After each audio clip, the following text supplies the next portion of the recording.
बात करेंगे Sahiwal rental power reference पर, जिसको रेंटल पावर रेफरेंस के नाम से आम इस्तेलाह में जाना जाता है। तो हुआ कुछ यूँ कि इतने सालों से रेफरेंस चल रहा था और अब इस्लामाबाद की एहतसाब अदालत ने साबिक़ वज़ीर आज़म राजा परवेज़ अशरफ और साबिक़ वज़ीर ख़जाना शौकत तरीन की बरीयत की दरख्वास्तों को मंजूर करते हुए उनको इल्ज़ामात से बरी कर दिया है। दीगर जो मुलव्विस थे उनको भी बरी किया है, लेकिन ख़ासकर इन दोनों का जिक्र करेंगे क्योंकि बड़ी देर से ये लोग इस रेफरेंस में मुलव्विस थे और इनके ऊपर कार्रवाई चल रही थी और अब बिलाखिर बरी होना इतने सालों बाद। और इन लोगों ने दरख्वास्त ये की थी कि चूंकि कौमी ख़जाने को कोई नुकसान नहीं पहुंचा है इसलिए इनको बरी किया जाए। एहतसाब अदालत ने बिलाखिर इनकी दरख्वास्त मंजूर कर ली।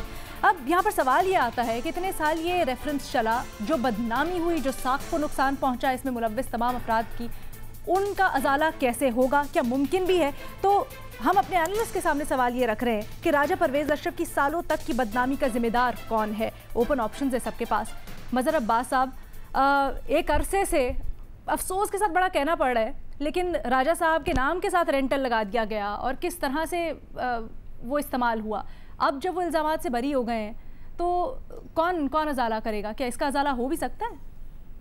देखिए, ये मैं बहुत अरसे से ये बात करता रहा हूँ कि हम मुल्ज़िमों को मुजरिमों की तरह पेश करते हैं और इसमें सिर्फ नैब ही नहीं है, हमारे सियासी एक दूसरे के दो जो सियासी मुखालफीन हैं वो भी होते हैं।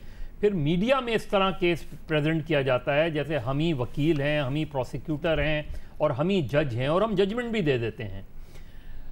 मुझे हामिद सईद काज़मी साहब का केस याद है, जो रिलीजियस मिनिस्टर होते थे, हज स्कैंडल उस पर अल्टीमेटली क्या हुआ, वो भी बरी हो गए।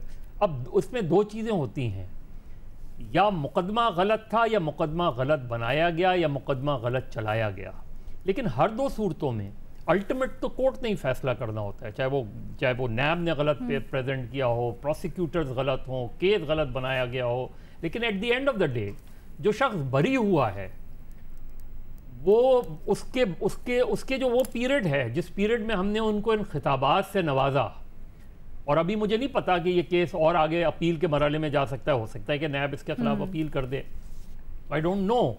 लेकिन सिर्फ इतना ये ज़रूर है कि हमें ये ज़रूर सोचना चाहिए कि फिर अगर कोई मुल्ज़िम होता है तो उसे मुल्ज़िम ही की तरह ट्रीट करना चाहिए, मुजरिम की तरह ट्रीट नहीं करना चाहिए। हम सज़ा सुनाने से पहले, अदालत सज़ा सुनाने से पहले हम खुद सज़ा सुना देते हैं, हम खुद डिक्लेयर कर देते हैं उसको, हम इस तरह का नैरेटिव बिल्ड कर देते हैं, हम ये वो परसेप्शन बना देते हैं आदमी के बारे में। तो कोर्ट को कुछ तो करने दें, कोई काम तो कोर्ट को भी करने दें। तो अल्टीमेटली उसमें होना तो ये चाहिए कि जितना आपने उसको चार्ज लगाया है, जितना स्ट्रॉन्ग एक्विजिशंस हैं, उसको नैब के ऊपर उतना ही फाइन होना चाहिए, उतना जिन्होंने प्रोसिक्यूटर पे वही फाइन होना चाहिए। हमारे यहाँ क्योंकि डिफेमेशन लॉ तो स्ट्रॉन्ग है ही नहीं, तो डिफेमेशन लॉ अगर इस मुल्क में स्ट्रॉन्ग हो तो फिर आप स्ट्रॉन्गली जाके उसको अपने आप को उसमें क्लेम भी कर सकते हैं। तो मेरा ख्याल है इस चीज़ पर गौर करने की ज़रूरत है कि केसेस को किस तरीके से आगे बढ़ाना चाहिए, किस तरीके से उसकी हाइप बनानी चाहिए और किस तरीके से केस को लड़ना चाहिए।